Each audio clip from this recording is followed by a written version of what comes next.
राम कृष्ण हरे जय राम कृष्ण हरे जय राम कृष्ण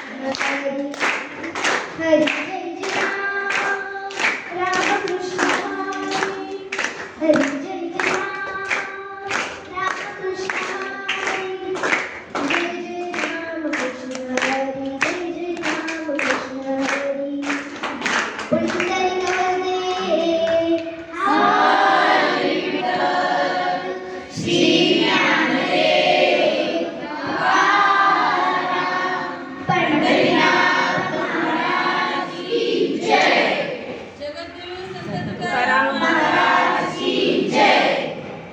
नमस्कार उपस्थित मान्यवर शिक्षक आणि माझ्या मित्रमैत्रिणींनो, आज मी बोलणार आहे मराठी दिनानिमित्त संत परंपरेतील तेजस्वी तारा संत ज्ञानेश्वर महाराजांच्या अमृतवाणीने म्हणजे श्री ज्ञानेश्वरीने.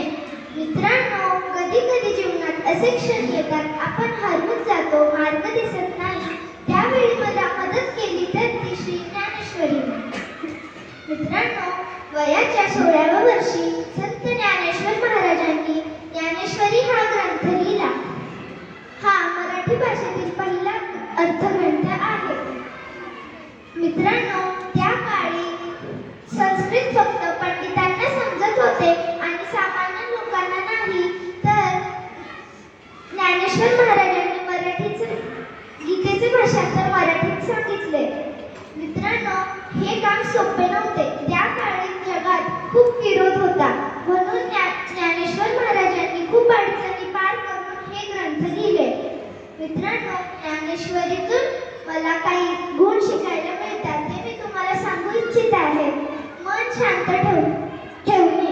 मित्रांनो, ज्ञानेश्वरी सांगते मन शांत ठेवायचं. अभ्यासाच्या आधी जर आपण खोल श्वास घेतला आणि तो हळूच सोडला तर आपल्या लक्ष अभ्यासाकडे केंद्रित होते. दुसरं, निसर्गाचा आदर ठेवणे. मित्रांनो, निसर्गाचा आदर ठेवायचा असं ज्ञानेश्वरी आपल्याला सांगते. तिसरं, रागावर नियंत्रण ठेवणे. मित्रांनो, ज्ञानेश्वरी सांगते रागावर नियंत्रण ठेवायचं. राग ही वाईट गोष्ट असते. तर मित्रांनो, चला आजपासून ठरवू, मन शांत ठेवायचं, निसर्गाचा आदर करायचा आणि रागावर नियंत्रण ठेवायचं.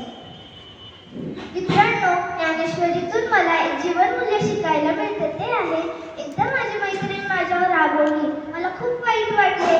मी तिच्याकडे हळूच गेली आणि म्हणाली, चल आपण पुन्हा मैत्री करूया. ती हसून माझ्यासोबत आली. आम्ही दोघं खेळू लागलो.